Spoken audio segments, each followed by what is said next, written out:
Maya Rodriguez wiped the grease from her hands and looked at the broken water pump with tired eyes. She was 19 years old and had been fixing things on Horizon's Edge space station for 3 years now. The pump was old, like everything else, on the station, but she knew she could make it work again. Maya always found a way to fix broken things. The station floated in space near Earth's third moon and housed 12,000 people who grew food for the colonies. Maya lived in the lower levels where the workers stayed. Her small room had just enough space for a bed and a tiny desk. She kept her tools in an old metal box that had belonged to her father before he died in the mining accident. Every morning, Maya put on her gray work clothes and walked through the long metal corridors to the engineering section. The walls were painted white, but they had turned yellow over the years. The air always smelled like recycled oxygen and machine oil. Maya did not mind the smell because it meant the station was working and keeping everyone alive. Her best friend. Alex Turner worked in the communications room on level 5. Alex was 2 years older than Maya and had bright red hair that she always kept tied back. They met for lunch every day in the small cafeteria that served the same bland food week after week. Alex would tell Maya about the boring messages that came from Earth Command, and Maya would tell Alex about whatever machine she was fixing that day. Captain Joe Martinez was Maya's supervisor and the closest thing she had to family now. He was a big man with gray hair and kind eyes who had worked on space stations for 30 years. When Maya's parents died, he made sure she had a job and a place to live. He taught her how to fix the complex systems that kept the station running, and never got angry when she made mistakes while learning. Maya's parents had come from Earth when she was very small. They worked in the asteroid mines and sent money back to her grandmother, who still lived in Old Mexico. Her father taught Maya how to use tools, and her mother taught her to never give up when things got difficult. They died when their mining ship had an accident, and Maya was only 16. Captain Martinez found her crying in the maintenance tunnel where she had been hiding for 2 days. The work on Horizon's Edge was not exciting, but Maya felt proud when she fixed something that had been broken. She knew every pipe and wire and circuit in the engineering sections. When the water recyclers made strange noises, she could tell what was wrong just by listening. When the air scrubbers started to smell funny, she knew which filters needed to be changed. The other workers called her when their machines stopped working because Maya always found a way to make them run again. Maya's day started at 6 in the morning with the wake-up bell that rang through the whole station. She would wash her face with recycled water and eat protein bars for breakfast while reading the work reports from the night shift. Then she would take her tools and walk to whatever part of the station needed her help that day. The hydroponics bays were her favorite place to work. The huge rooms were full of green plants growing in carefully controlled conditions. The farmers who worked there were always happy to see Maya because she kept their systems running smoothly. They would sometimes give her fresh vegetables, which tasted much better than the processed food from the cafeterias. Maya learned to be careful with resources because everything on the station had to last. She would save old parts and broken equipment in case she could use them later. Her room was full of boxes containing wires and circuits and pieces of metal that might be useful someday. Alex would laugh and call Maya a pack rat, but Maya knew that spare parts could mean the difference between a working system and a dead one. Life on Horizon's Edge followed the same pattern every day. People worked their shifts and ate their meals and slept in their small rooms. The farmers grew food and the engineers kept the machines running, and the communications workers sent reports to Earth. Maya felt safe in the routine and never thought about what might happen if their quiet life was disturbed. On the morning that changed everything, Maya was fixing the broken water pump in Maintenance Section 7. The pump supplied clean water to 300 people and had been making grinding noises for a week. Maya had found the problem in the main bearing and was installing a replacement part when Alex came running into the room with a scared look on her face. Alex was breathing hard, and her red hair had come loose from its tie. She grabbed Maya's arm and said that something was coming from deep space, and it was bigger than anything humans had ever seen. The long-range sensors had detected it moving faster than any ship Earth had ever built, and it was heading straight for their solar system. Maya put down her tools and followed Alex to the communications room, where a crowd of workers had gathered around the main display screen. Captain Martinez was there talking quietly with Dr. Lisa Chen, who ran the science department. On the screen, Maya could see a fuzzy image of something that looked like a dark mountain floating in space, but she knew it had to be artificial because nothing in nature was shaped like that. The object was still very far away, but it was getting closer, and the computer said it would reach Earth in less than 2 days. Maya felt something cold in her stomach as she realized that their quiet, safe life was about to end. The alien object reached Earth's orbit in 18 hours instead of 2 days. Maya watched the reports coming in from the communications room as every telescope and sensor array in human space turned to look at the massive thing that had appeared near their home planet. It was not a ship like anything humans had built. It looked more like a floating city made of dark metal and strange angles that hurt the eyes to look at too long. Maya had not slept since Alex first told her about the approaching object. She sat in the communications room with dozens of other workers, all staring at the screens that showed images from Earth.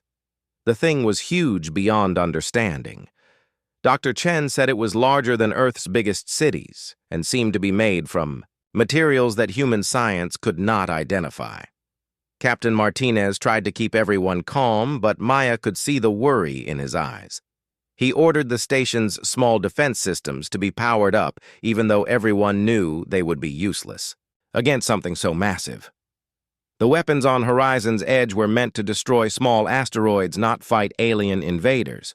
Maya felt helpless, knowing that all her skills with machines and tools meant nothing against this threat.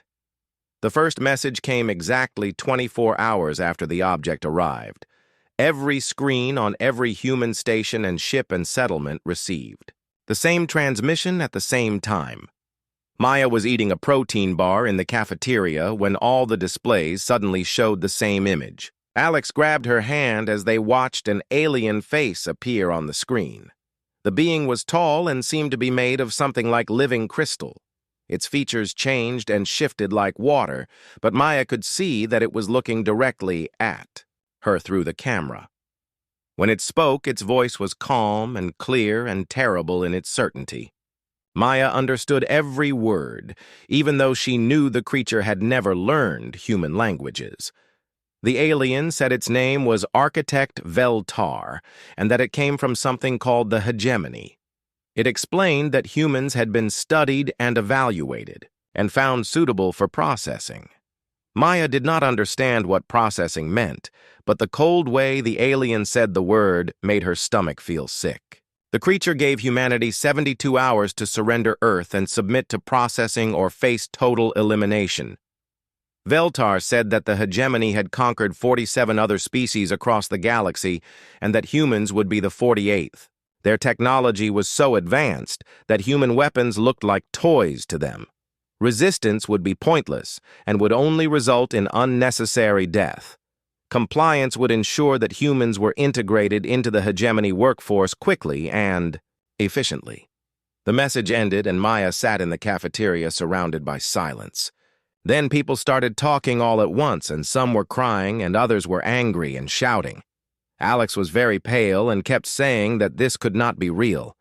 Captain Martinez's voice came over the station speakers, telling everyone to return to their workstations and remain calm while the situation was evaluated. Maya walked back to engineering, but could not concentrate on fixing anything. Her hands shook when she tried to hold her tools, and her mind kept thinking about the alien's cold eyes and calm voice. She kept wondering what processing meant, and why the hegemony wanted to take humans away from Earth. She thought about her grandmother, who still lived in Mexico City, and wondered if she was watching the same terrible broadcast. Reports started coming in from all over human space. Some colonies were trying to run away deeper into the solar system. Others were preparing for war, even though their weapons could not hurt something as advanced as the alien ship. The Earth government was meeting in emergency sessions trying to decide what to do. Maya heard that some people were rioting in the big cities while others were praying in churches and temples. Alex found Maya in Maintenance Section 3, where she was pretending to work on an air recycler. Alex's eyes were red from crying, and she said that her sister Kate, who lived in Sydney, had sent a message saying that more alien ships were appearing in Earth's sky. The ships were smaller than the main object, but still huge by human standards.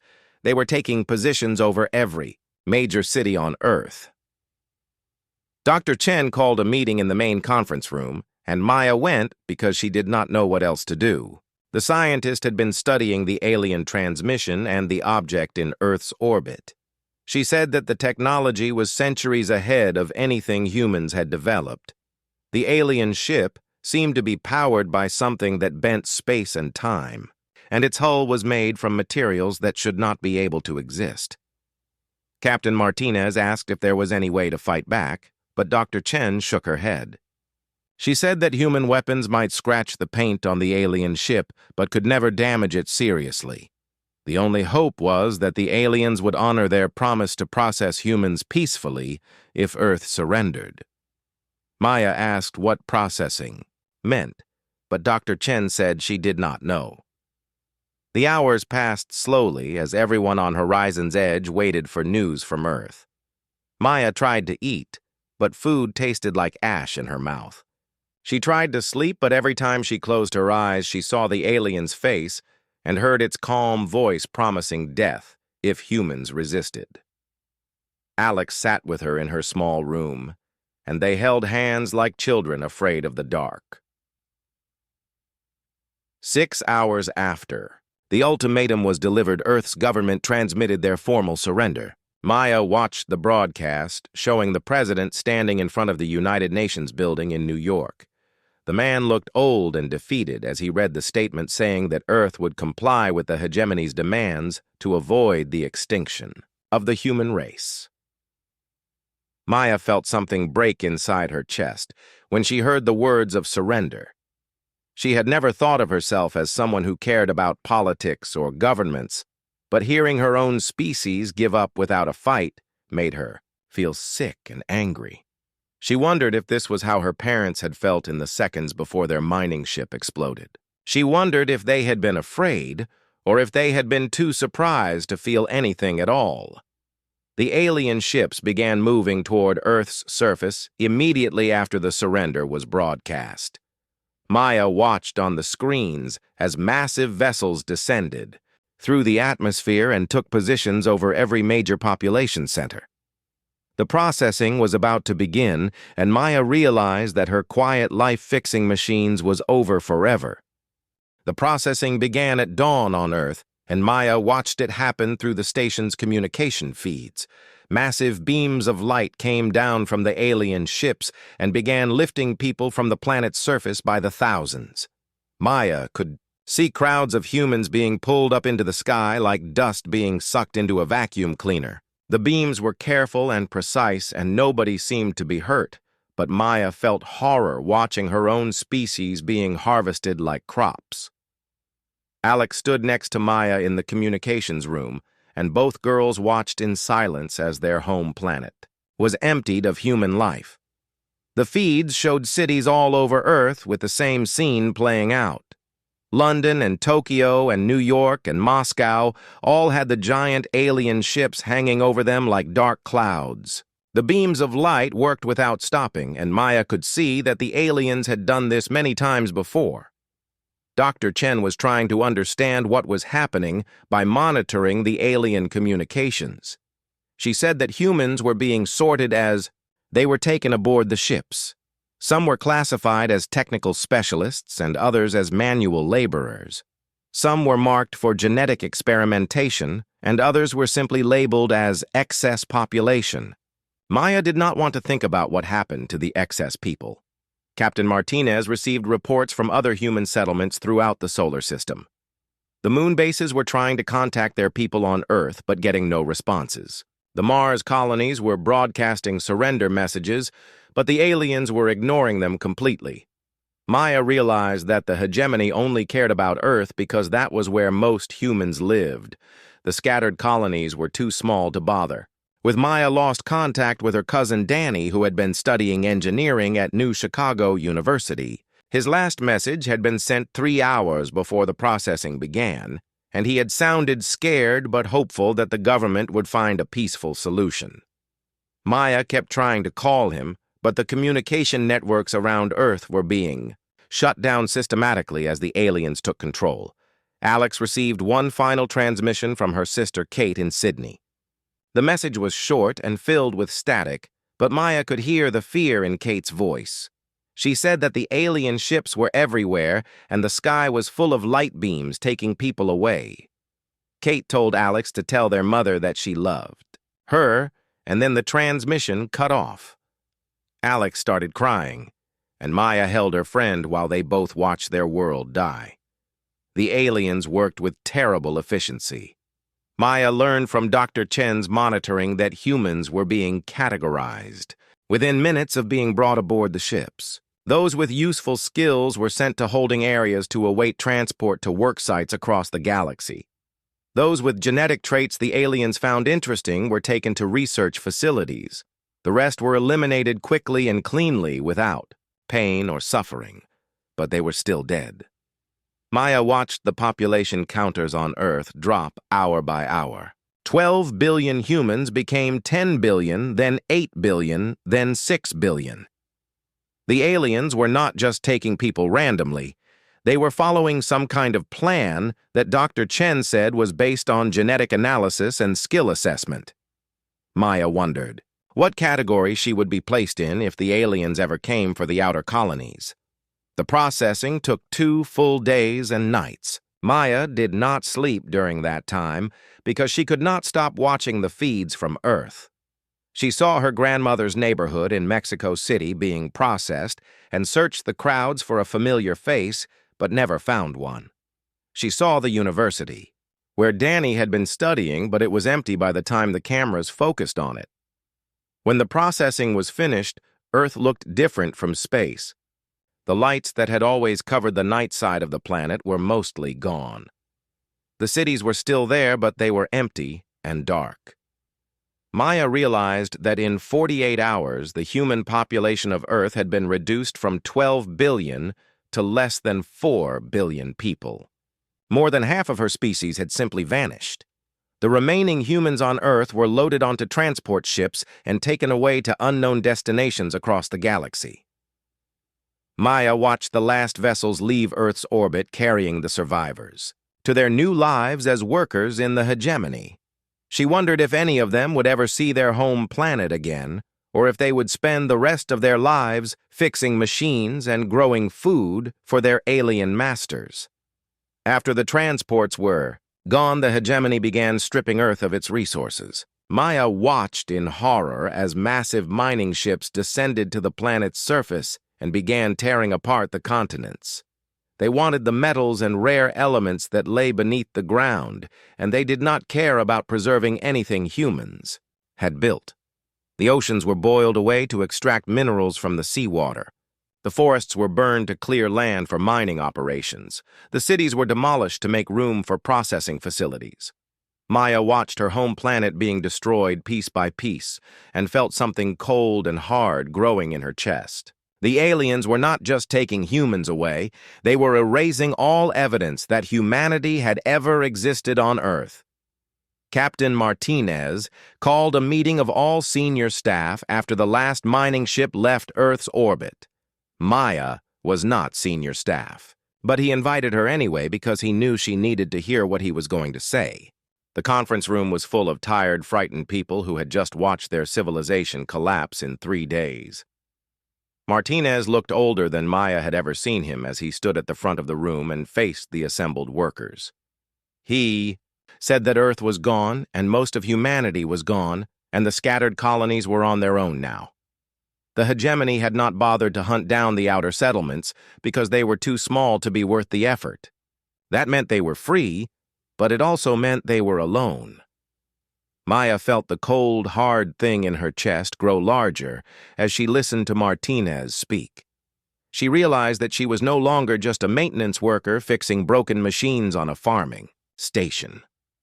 She was now one of the last free humans in the galaxy, and the aliens had made a mistake by leaving her alive. They thought the scattered colonies would hide and eventually fade away, but Maya knew they were wrong. Dr. Chen stood up and said that the colonies had maybe 50,000 people, total spread across dozens of small installations. Their technology was old, and their weapons were weak, and their numbers were tiny compared to the hegemony. Anyone with common sense would realize that resistance was impossible, and survival depended on staying hidden. Maya stood up before she realized what she was doing. Everyone in the room looked at her, and she felt scared, but she also felt angry. She thought about her parents who had died in an accident, and her cousin Danny, who had been taken away, and Alex's sister Kate, who was gone forever. She thought about her grandmother, who had probably been processed or eliminated, and all the billions of humans who would never come home. Maya said that hiding was not survival. It was just a slow death that would take longer than fighting back. She said that the aliens had made a mistake by leaving any humans alive at all, because humans did not give up when things got difficult. Her mother had taught her that, and her father had shown her that every broken machine could be fixed if you refused to quit trying. The room was very quiet as Maya spoke. She said that 50,000 angry humans with nothing left to lose might not be able to defeat the hegemony, but they could make the aliens regret what they had done to Earth. She said that every human who had been taken deserved to be remembered, and the best way to remember them was to fight back. 3 weeks after Earth fell, Captain Martinez died trying to rescue survivors from Europa Station. The small moon base had been hiding from hegemony patrols, but their life support was failing, and they sent out a desperate call for help. Martinez took 2 ships and 12 volunteers to bring the Europa people back to Horizon's Edge, but they ran into an alien scout vessel on the way back. Maya watched the battle through the communication feeds and saw Martinez ram his damaged ship into the alien vessel to save the transport carrying 37 survivors from Europa. The explosion lit up space like a second sun, and when the light faded, both ships were gone. Maya felt like something inside her chest had been torn away because Martinez had been the closest thing to a father she had known since her parents died. Alex found Maya sitting in Maintenance Section 7, staring at the water pump she had been fixing on the day the sky fell. Maya had not spoken to anyone since Martinez's funeral, and Alex was worried that her friend was giving up.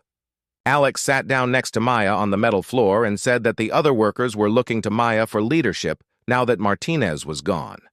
Maya said she was just a 19-year-old girl who fixed broken machines, and she did not know how to lead anyone. Alex reminded her that she had stood up in the conference room and talked about fighting back when everyone else wanted to hide. Alex said that Maya had something the others needed even if she did not understand what it was yet. Maya looked at her friend and realized that Alex was right, but she was still scared of making mistakes that could get people killed. Dr. Chen came to find Maya the next day and said that the scattered human colonies were trying to coordinate their resistance efforts. She had been using the quantum communication networks that the hegemony had not bothered to shut down to contact other survivors. Maya was surprised to learn that the aliens considered human technology so primitive that they did not see it as a threat. The other colonies had chosen leaders too, and Dr. Chen wanted Maya to meet with them. Maya said she had not chosen to be a leader, but Dr. Chen smiled and said that was exactly why the others would follow her. People who wanted power usually made bad decisions because they cared more about staying in charge than doing what was right. Maya's first meeting with the other colony leaders happened over a crackling video connection that took Dr. Chen 3 hours to establish. Maya could see Ben Carter, who was commanding the survivors at Mars Station 7, and Susan Park, who had taken control of the mining ship Iron Will in the asteroid belt. Nick Johnson was there too, with his small fleet of cargo haulers that had been converted into makeshift warships.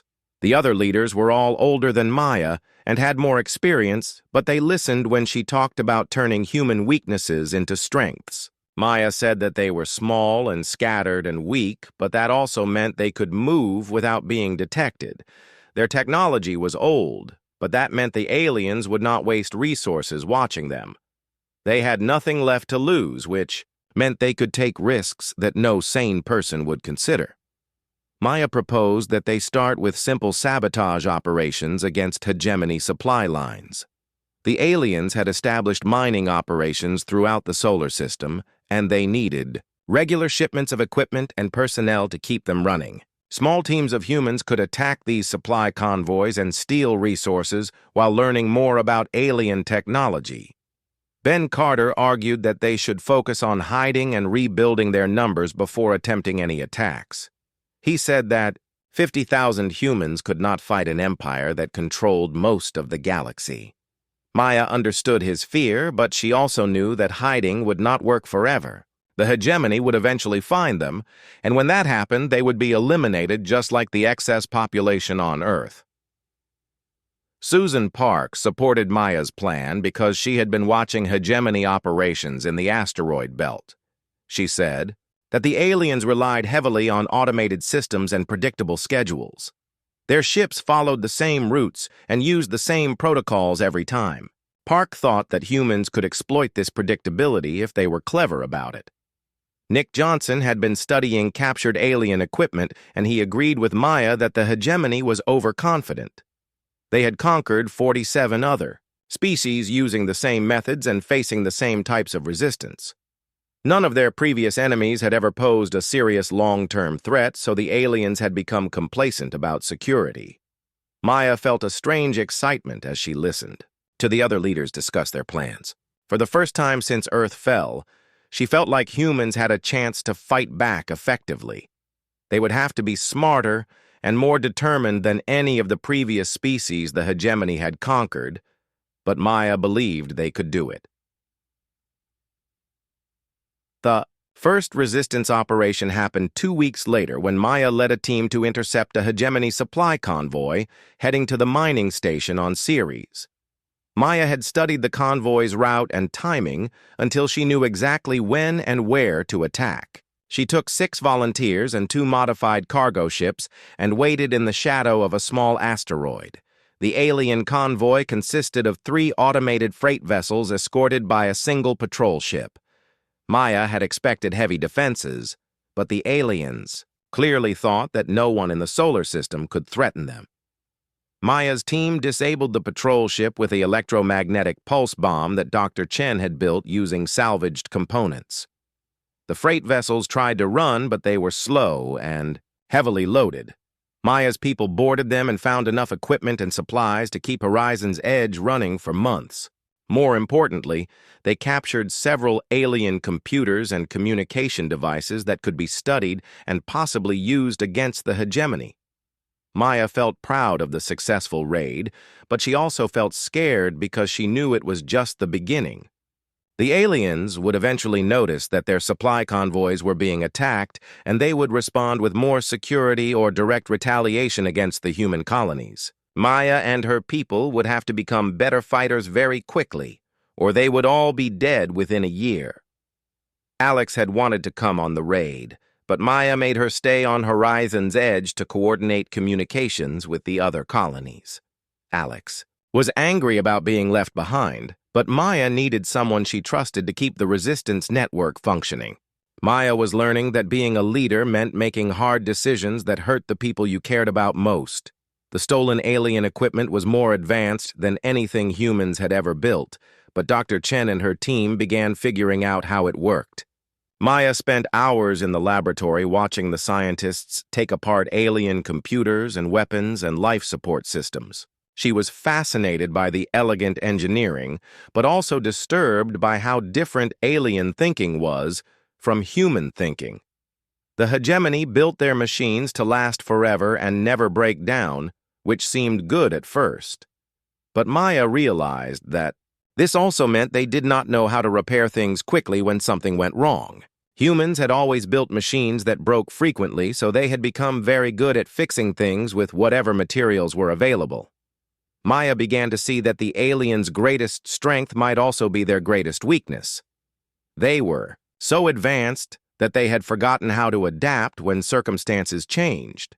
Maya had grown up fixing broken things, and she was starting to understand that the hegemony itself was just a very large machine that could be broken if she could find the right place to apply pressure. 2 years passed, and Maya's resistance network grew from 50,000 scattered survivors to something that looked almost like a real military force. She had established contact with humans on 43 different installations and built a communication system that let them coordinate attacks across the entire solar system. The hegemony still did not consider them a serious threat, but that was starting to change.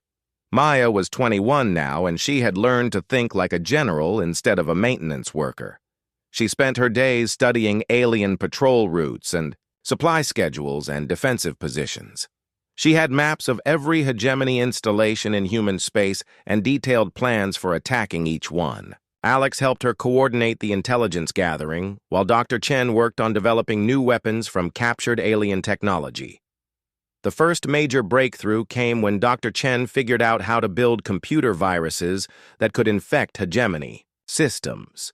The aliens used quantum computing networks that were supposed to be impossible to hack, but Dr. Chen found that human creativity could create chaos in systems designed for perfect logic. Maya watched the scientist explain how random code could crash alien computers and felt proud that human unpredictability was finally an advantage.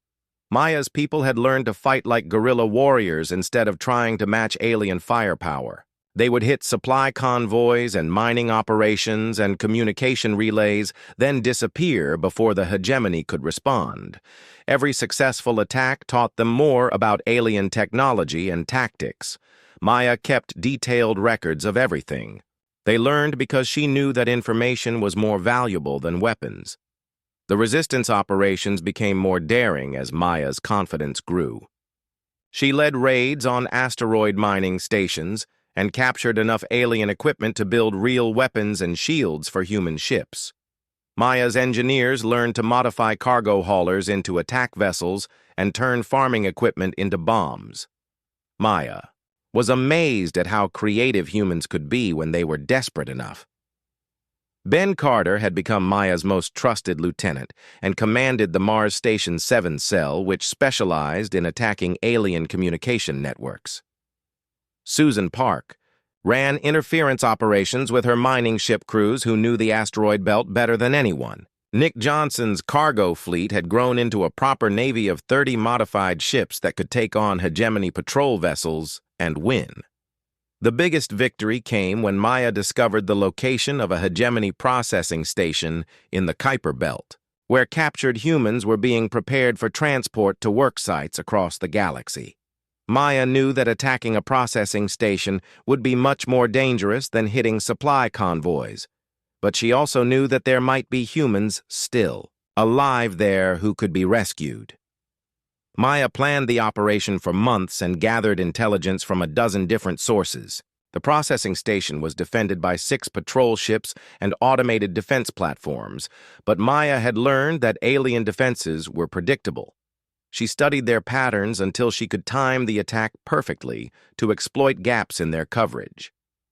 Maya led the assault personally with 20 ships and 300 volunteers. The attack lasted 6 hours and cost Maya 12 ships and 47 brave people, but they succeeded in destroying the processing station and rescuing 800 human prisoners. Maya felt terrible about the people who died, but she also felt proud that they had struck a real blow against the hegemony. The rescued prisoners told Maya horrible stories about what happened to humans who were processed by the aliens. Some were sent to work in mines on dead planets, where they lived in underground tunnels and never saw sunlight. Others were used for medical experiments that tested human endurance and intelligence. The worst were sent to combat training facilities, where they were forced to fight each other for alien entertainment. Maya realized that the hegemony saw humans as nothing more than useful animals who could be worked to death and replaced easily. The aliens had done the same thing to 47 other species and never felt any guilt or regret. Maya felt her anger grow harder and colder as she listened to the survivors describe their captivity. She promised herself that the hegemony would pay for every human they had taken.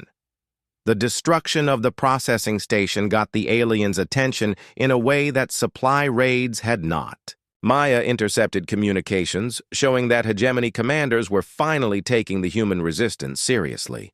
They increased patrols and began hunting for rebel bases actively instead of just responding to attacks. Maya knew that the easy phase of the war was over. Maya had to move Horizon's Edge to a new location deeper in the asteroid belt to avoid hegemony search teams. The station's population had grown to 15,000 as survivors from other colonies joined the resistance.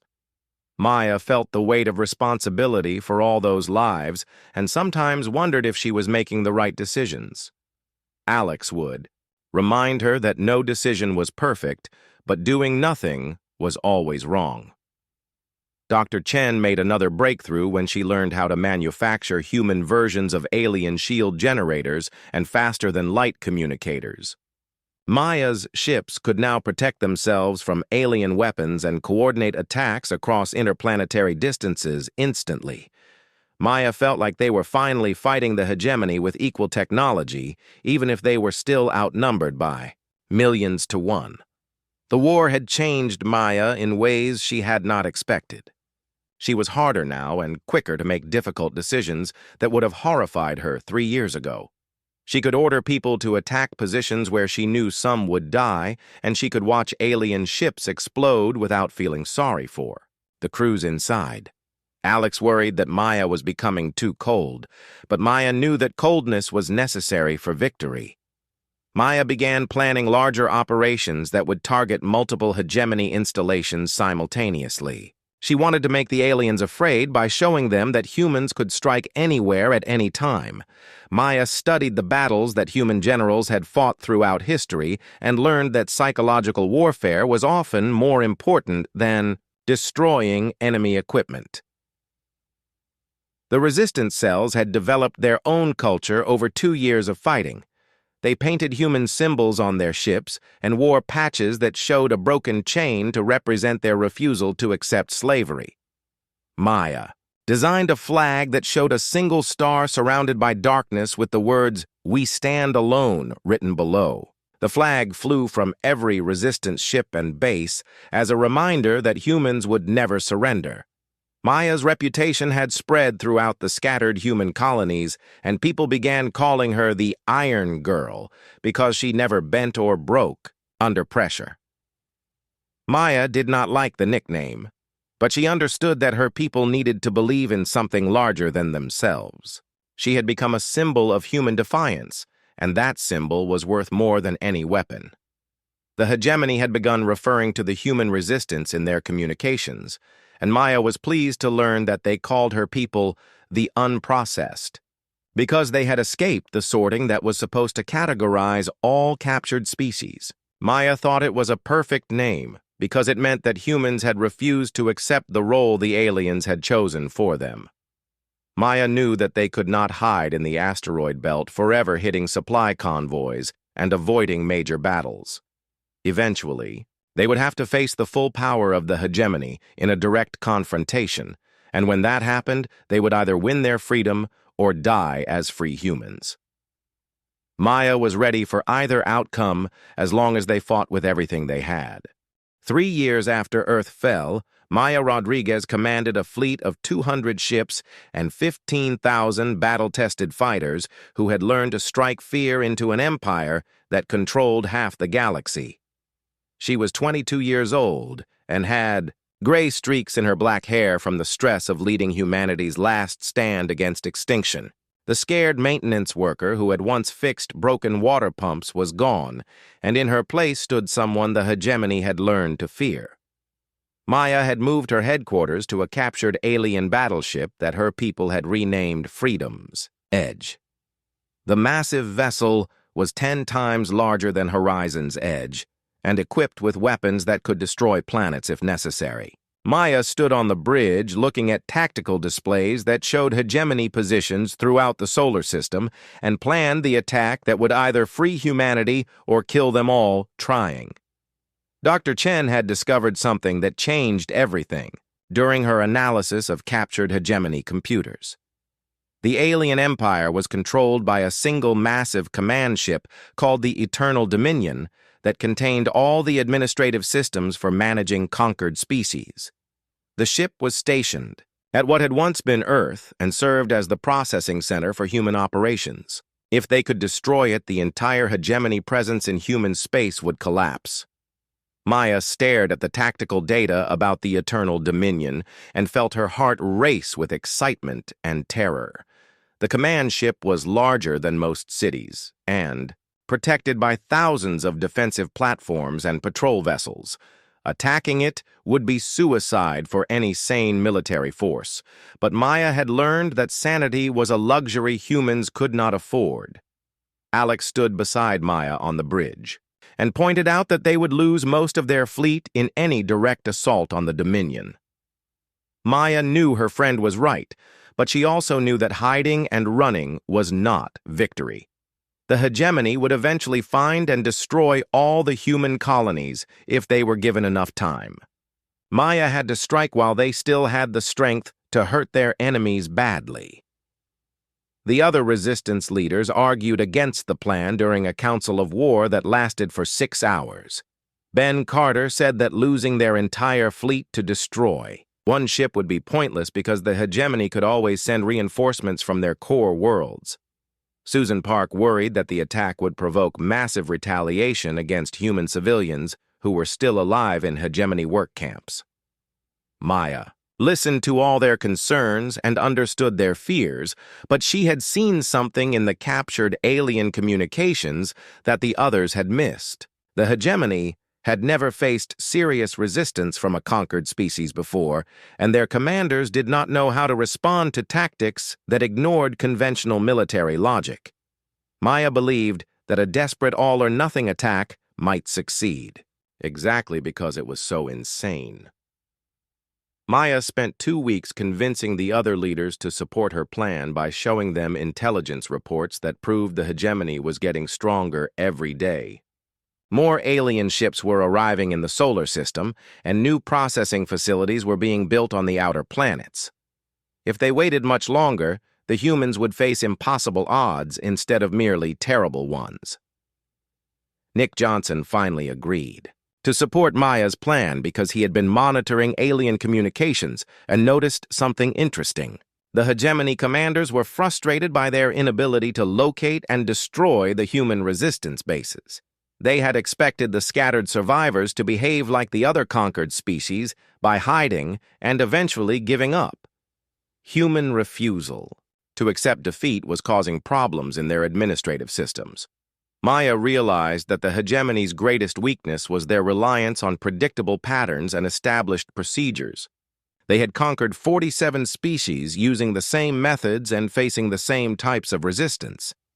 None of their previous enemies had ever attempted something as desperate as a direct assault on their command ship with inferior forces. Final battle began when Maya led her entire fleet toward Earth's orbit, where the Eternal Dominion waited, surrounded by defensive formations that had never been seriously tested. Maya's ships approached in a loose formation that made them look disorganized and desperate, which was exactly what she wanted the aliens to think. The hegemony commanders probably expected the humans to break and run when they saw the size of the defensive fleet. The alien defenses opened fire when Maya's ships came within range, and the space around Earth lit up with energy beams and missile explosions. Maya watched 12 of her ships die in the first minute of combat and felt each loss like a knife in her chest, but she kept her fleet moving forward. The hegemony had to be shown that humans would never stop fighting no matter what the cost. Maya's people fought with a ferocity that the aliens had never seen before from any species. When their ships were damaged beyond repair, the crews would ram them into alien vessels rather than surrender. When their weapons ran out of ammunition, they would use their ships as missiles and die taking enemy vessels with them. Maya was proud and heartbroken watching her people sacrifice themselves for humanity's freedom. The battle lasted 18 hours and cost Maya half her fleet, but the survivors pressed forward through the defensive formations toward the Eternal Dominion. Maya could see the massive command ship growing larger on her screens and knew that everything depended on the next few hours. If they could destroy the Dominion, the hegemony would lose control of their operations in human space. If they failed, humanity would have no more chances. Maya led a boarding party onto the Eternal Dominion after her ships had blasted holes in its hull. The corridors inside were filled with alien defenders, but Maya's people fought their way through, using weapons that Dr. Chen had built from salvaged hegemony technology. Maya felt strange walking through the ship that had coordinated the destruction of Earth and the enslavement of billions of humans. The final confrontation took place in the Dominion's control center, where Architect Veltar waited surrounded by his crystalline guards. Maya recognized the alien from the first broadcast 3 years ago and felt her anger focus into something cold and sharp. This creature had ordered the death of her world and the capture of her species, and now it would pay for those crimes. Veltar looked at Maya with eyes that showed no fear or anger or any emotion she could recognize. The alien spoke in its calm voice and said that human resistance had been an interesting variation from the normal pattern, but that it would end the same way all resistance ended. Maya raised her weapon and smiled at the creature that had underestimated humanity so badly. Maya told Veltar that the hegemony had made a simple mistake when they chose to hunt humans. They had assumed that humans would behave like the other 47 species they had conquered. But humans were different in ways the aliens could never understand. Maya said that humans did not surrender when things got difficult, and they did not give up when the odds were impossible, and they did not forgive when someone hurt their families. The explosion that destroyed the Eternal Dominion could be seen from Mars and sent shockwaves throughout the hegemony fleet. Maya's final transmission reached every human settlement in the galaxy and every alien commander who had participated in Earth's destruction. She said that humanity did not yield and humanity did not kneel, and if anyone came hunting humans again, they would discover why the hegemony had learned to fear a species they had tried to erase. Maya Rodriguez died when the Dominion exploded, but her message spread across the galaxy faster than any ship could travel. The scattered human survivors in hegemony work camps heard her words and began their own rebellions. The alien species that had been conquered before humans heard about the successful resistance and started questioning their own submission.